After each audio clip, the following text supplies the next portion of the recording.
बहुत समय पहले ऋषि मृकंड और उनकी पत्नी मरुद्वती शिवजी के सच्चे भक्त थे।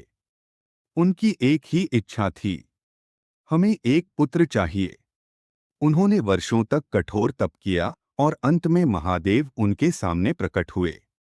शिवजी बोले, मैं तुम्हें एक वरदान देता हूँ। तुम्हें दो में से एक विकल्प चुनना होगा। एक बहुत गुणी बेटा पर जीवन केवल 16 वर्ष, या दो साधारण बेटा पर लंबी उम्र।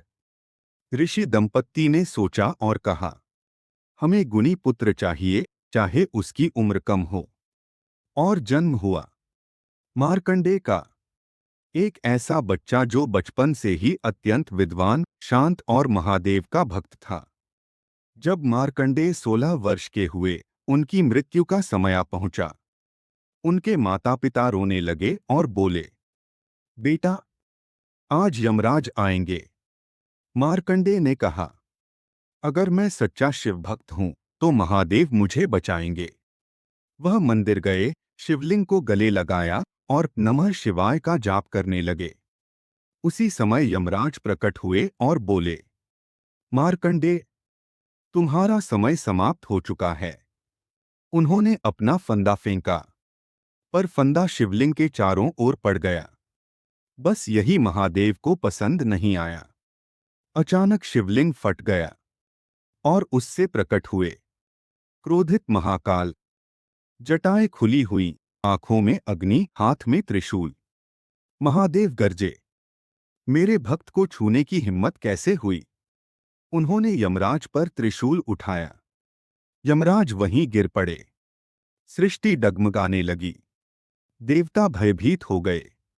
तभी ब्रह्मा, विष्णु और सभी देवता हाथ जोड़कर बोले, प्रभो, यदि यमराज ही नहीं रहेंगे तो संसार का नियम टूट जाएगा।